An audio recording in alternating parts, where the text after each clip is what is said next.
klem das namu jingle rikat ublei kipor baro jing in jongi ongi im na jing ai ai to jit pi ha kani kasi ya lokin shakri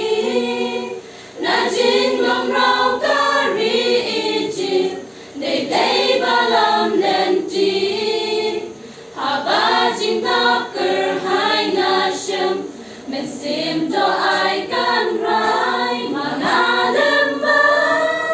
kayin in ai ka jing shakri you try haba dushwa upoy hanta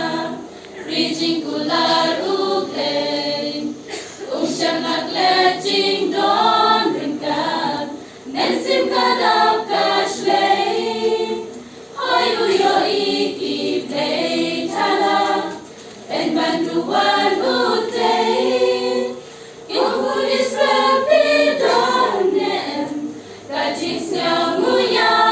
uplay to jit pihat kanikasni yalokin shakri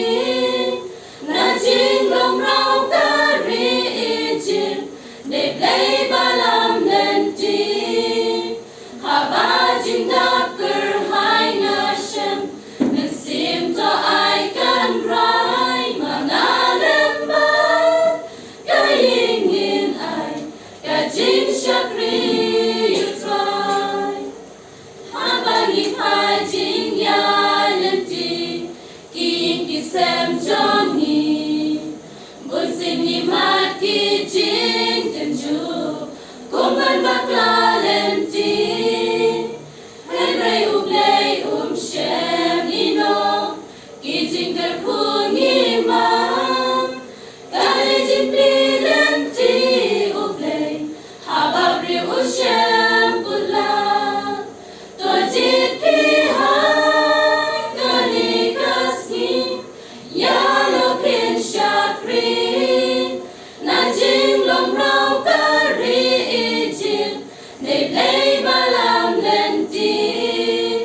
haba jing daker hai na shem men sim to ai kan rai mangalem ba kaying in ai ka jing shakri you try para sama jong ka balam tongin berkat mentam haying hasem kum kun kristan ngidon na ka bentam shakri you play hang no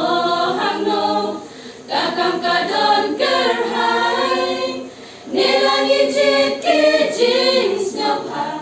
o ka shom hangi ban rai